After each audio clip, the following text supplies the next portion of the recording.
What up, everybody? It's your boy Heems, and guys, we are back, but this time we're doing something completely different. Today is our first review of the one and only, not needed to be said, the one and only Spider-Man No Way Home. OMG. They really killed it with this one. Now, truth be told, like, I've been a fan of the Spider-Man. Like, I was watching this, like, since, just to get out of there, like, you know, I've been watching Spider-Man since back in the early 90s, the animated series. I remember when they first had the ones, like, in the early 93s and stuff, and up. Then they even had, like, Spider-Man Unlimited. I kind of fell out in between, but, like, I always, then when I saw they did the movie with Tobey Maguire, I caught all three of those. When they even did the Venom one, I was like, dude, Venom is one of my favorite enemies. So to actually see them even like animate that into live adaptation was pretty cool. I even had like the Sega Genesis of Spider-Man. I had a Ultimate Spider-Man for the PS2. Just recently had got the Spider-Man that was for the PS4, and then the Miles Morales. I saw the Miles Morales movie. By the way, they got that coming out on October 22nd of next year, 2022. Like, guys, it's a lot, and they're actually in the right direction with this. But to get into it, like, literally off the rip, it takes place to everybody. By all means, this is a spoiler alert, so everybody get ready for this. This immediately starts right off the rip after his fight with Mysterio, where his name was revealed to everybody.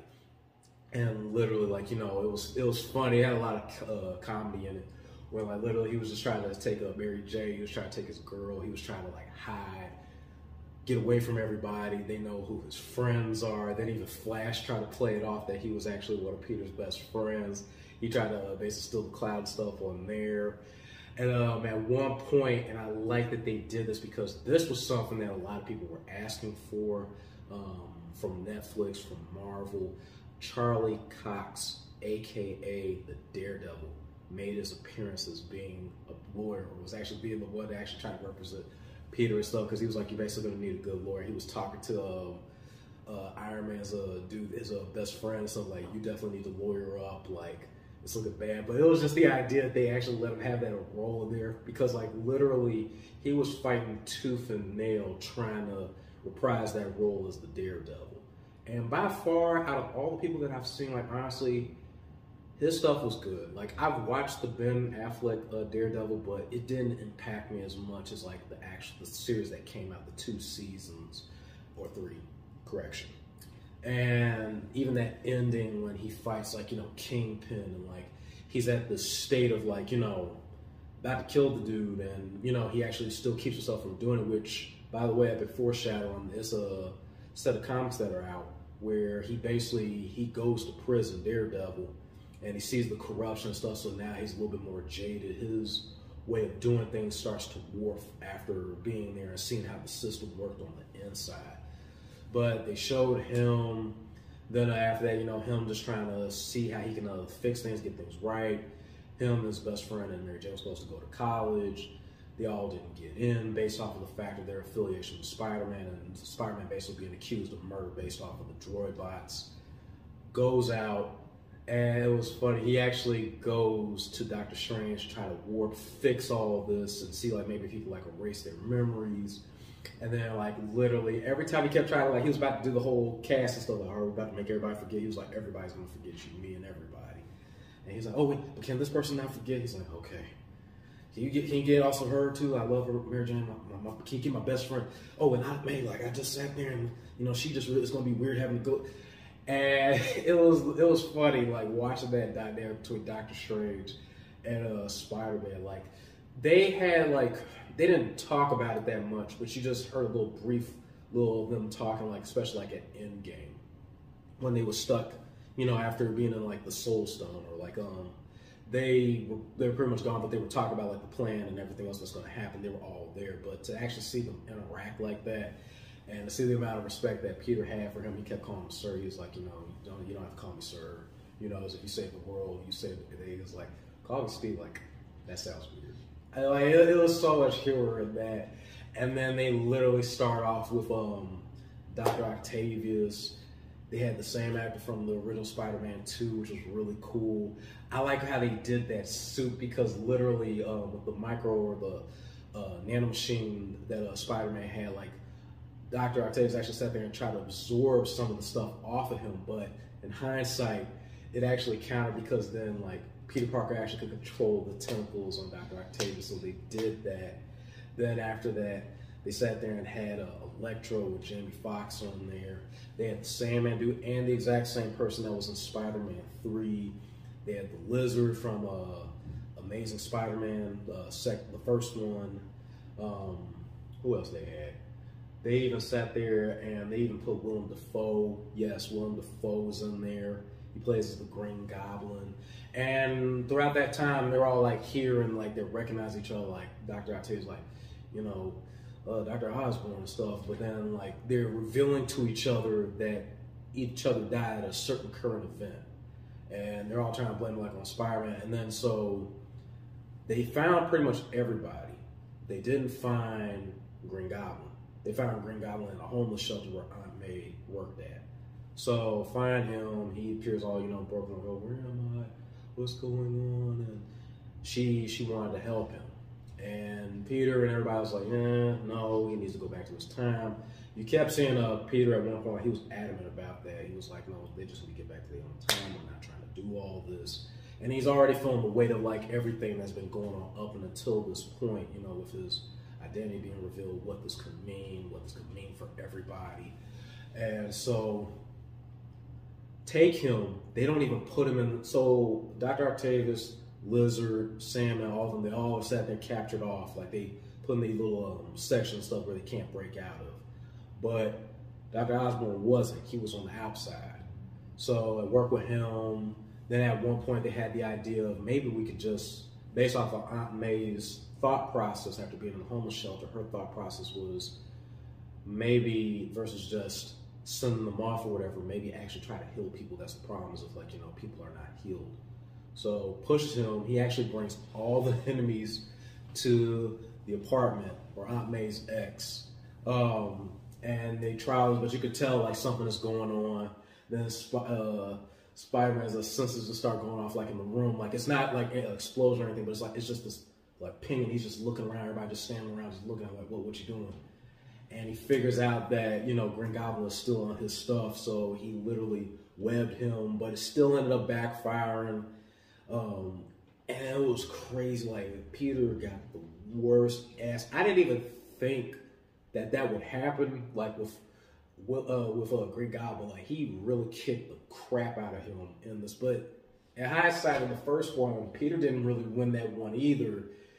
At that moment, he was angry and he did a couple of stuff, like he was struggling to beat him. So he beats the crap out of him. You know, Electro, aka Jamie Foxx and all of them, like they all start going ape shit. They breaking the place down. They're listening to him as if we got these powers for a reason. Why should we go back to being normal? They destroy the apartment, leave. It collapses. Aunt May is down there. At one point in time, they're still fighting, and literally the glider, we're like, oh no, the glider is about to go ahead and hit, and it does hit her, but you don't see it like penetrate or anything. But then like you see him after like he leaves, Green Goblin leaves, they laying down, they get up, but then you see Aunt May, she just starts getting weaker, and like that broke me down, like just to see that happen, because like I think they were trying to do both. They were trying to do both Uncle Ben and Aunt May at the same time. But I guess in that universe, they wanted to make it where Aunt May, but she reiterated that again. She was like, you know, with great power comes responsibility.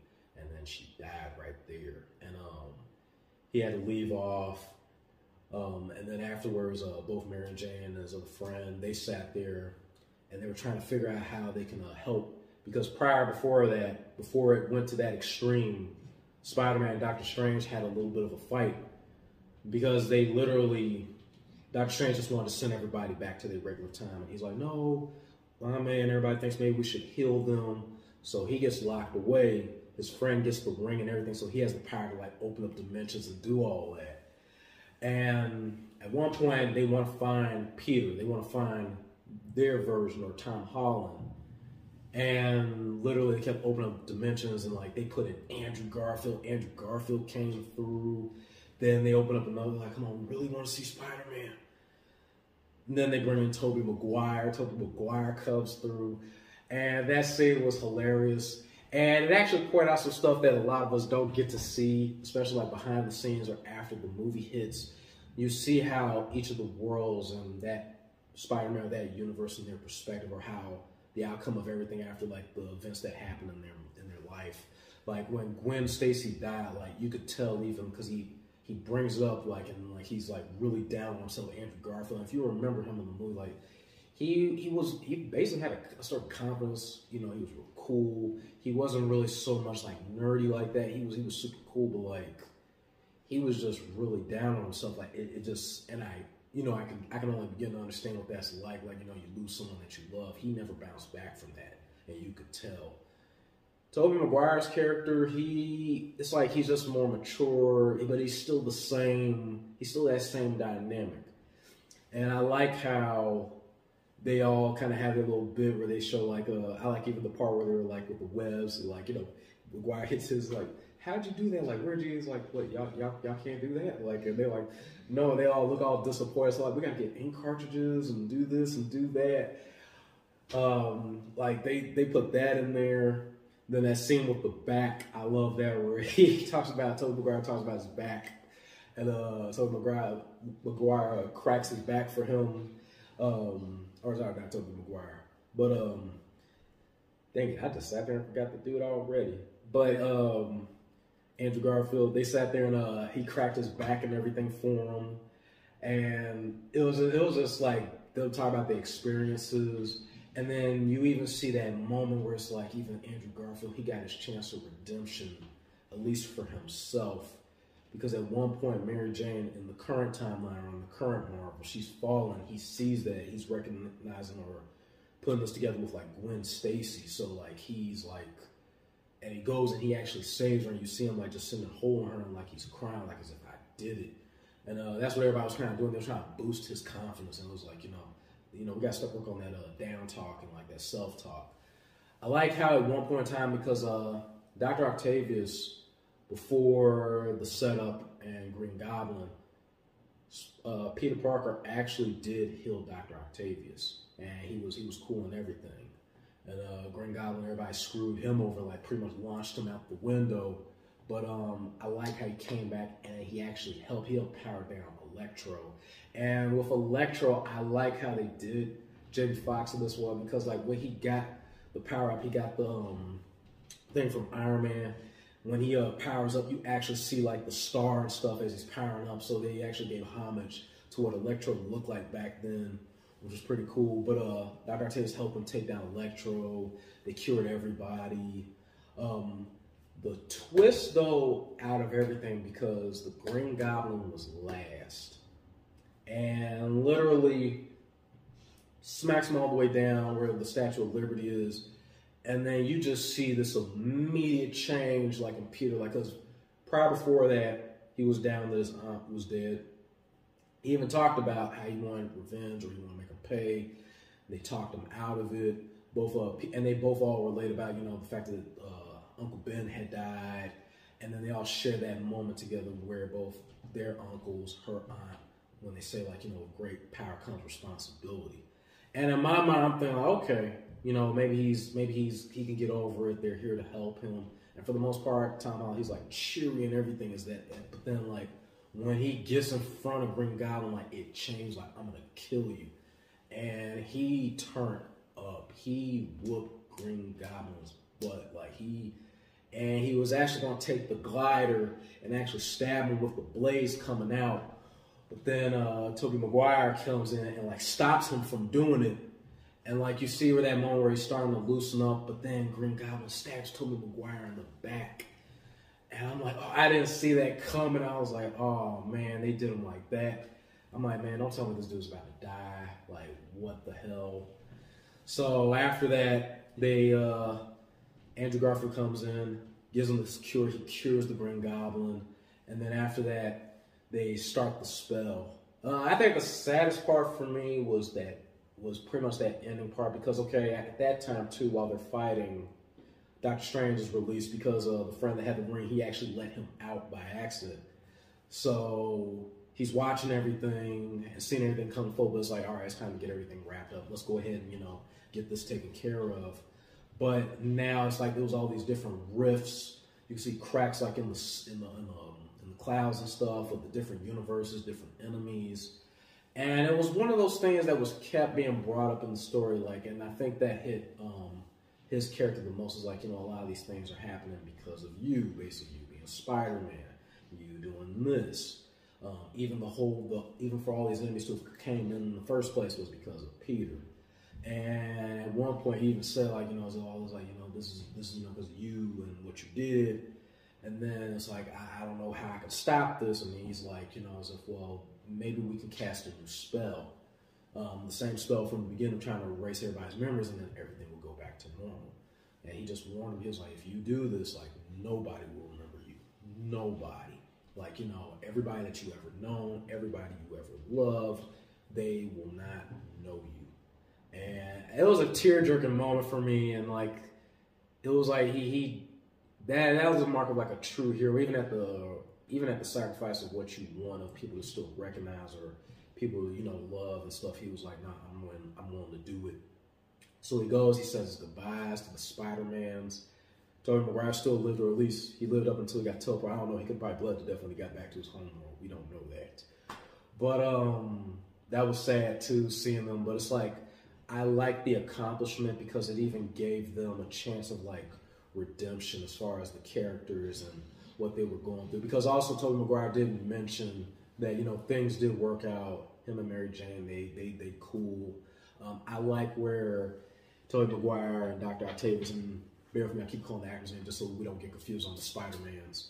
And they have that talk, and, you know, already at this time, Dr. Octavius, he's curious. So he's like, Peter, how are you? And he's like, you know, as if, like, how's things? You've gotten older, like, you know, my boy. And he was like, you know, I'm trying to do better. Like, you know, it's just real humble. And it was like that moment just to connect, like, after everything. Because even then, like, you know, if you remember in Spider-Man 2, Dr. Octavius died, and he had his moment where he controlled himself enough, despite the damaged chip, where he controlled it, and he took the sun, or the nova, the energy, the core reactor, and he drowned himself along with it in the river. So to see that closure, to see Andrew Garfield, like, he get his confidence back, for him to be able to, in place of losing Stacy, to be able to save basically the Stacy or Gwen Stacy or the Mary Jane of their world, helped him to redeem what he felt that he didn't have in his world at the time. It touched on stuff that a lot of times you don't see that, and I've noticed, like, with Marvel, they've been doing that a lot lately. Even like when they did like the Avengers Civil War, you know, you don't think about stuff like that. You know, you just saw Avengers Assemble, Hulk, Smash, and they don't talk about the thousands of buildings and the thousands of people that potentially died. So they start bringing up stuff that you don't think about, and I like that sort of realism. Like, these guys aren't just immune. And to even see that twist in Tom Holland's character, where he was like, I'm gonna kill you, even though he had portrayed, like, you know, yeah, let's do it, let's win, guys. And he just had that shift, and rightly so, because he was just angry at the fact that this, you know, that he killed his aunt. So he goes, so now continuing back with that though, he basically says his goodbyes to the Spider-Mans of their timeline, Andrew Garfield, Tobey Maguire. Then he goes over to Mary Jane, he goes to his friend, and like, that was tear-jerking for me, because it was like, he's like, you know, this is magic is gonna happen. I'm gonna forget you guys, we're gonna forget each other.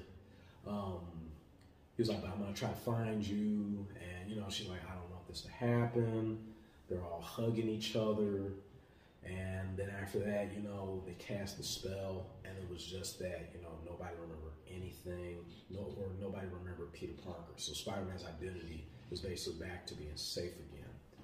And you see that scene where he walks into the donut shop as promised, and he's like reciting his lines like, hey, you probably don't remember, it's probably gonna be strange explaining this, but, you know, you and me, we went to high school, we did this, I'm Spider-Man, had all this ready.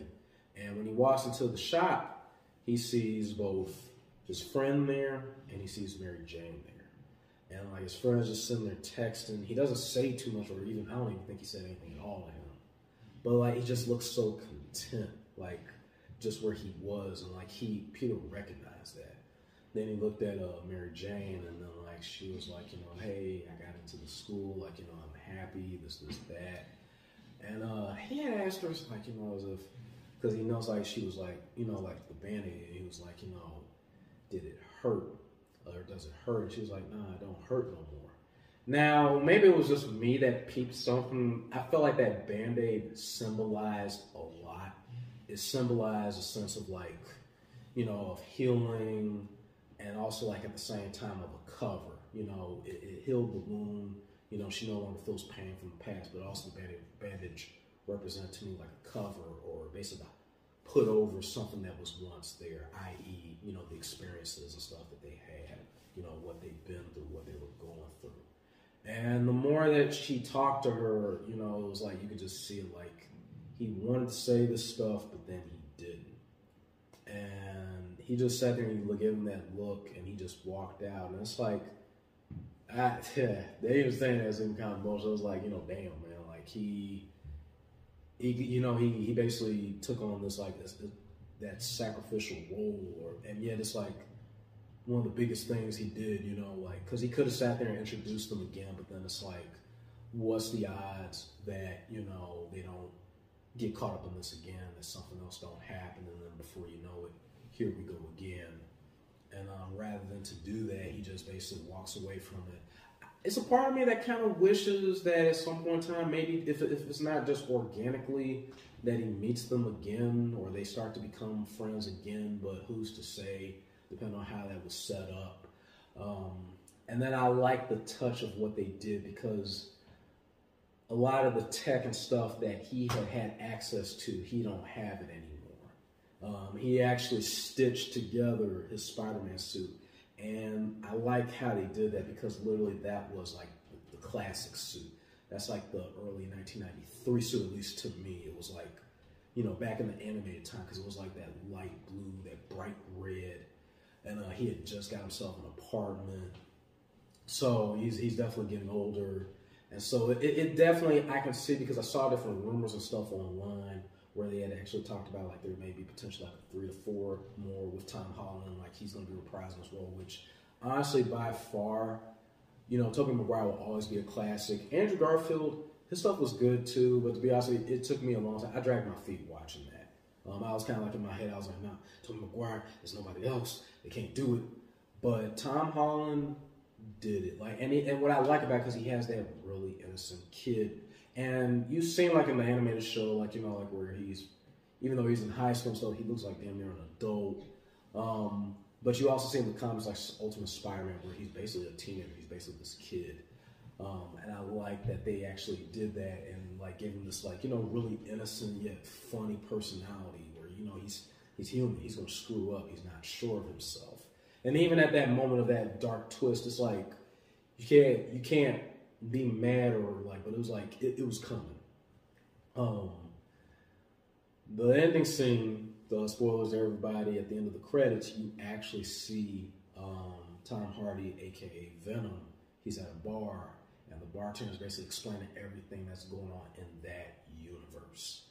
And at one point in time, he gets up and he's actually being teleported, so he teleports back to his universe.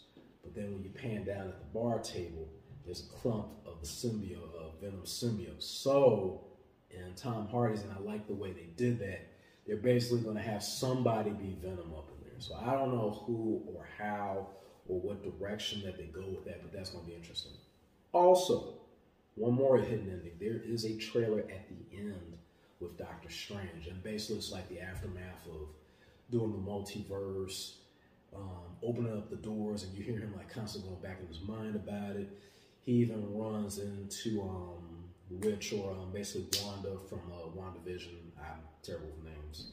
And they're working on stuff together, and then at one point, what kills it is, or what's crazy about it is like the ultimate enemy is Doctor Strange himself. Like, he is his worst enemy, because they're trying to figure out who's doing all this and what's going on. So, I mean, all in all, there's a lot of good stuff to see in the future. They did it in a way that it just worked itself to where it opens more stuff, but certain things are not too out there, or something that they can't like close the bridge or close the gap on. Nothing like a Hellbound. Like, if you guys watch Netflix on Hellbound, it was so many questions and it didn't answer anything. So this, by far, was definitely a good movie. I strongly recommend you guys go see it.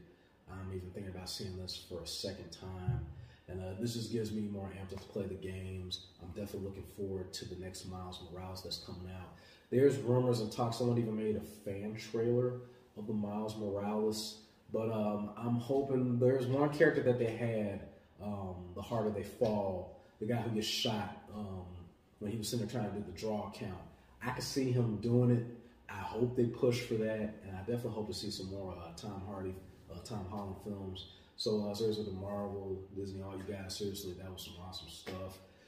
To everybody, I hope you guys will be able to chance to enjoy that movie and let me know what you guys think. But to everybody, this was your boy's first review. Let me know what you think of it, if you liked it, if you enjoyed it. If so, please don't forget to hit that like button. Don't forget to subscribe to your boy at Heemscast Gaming.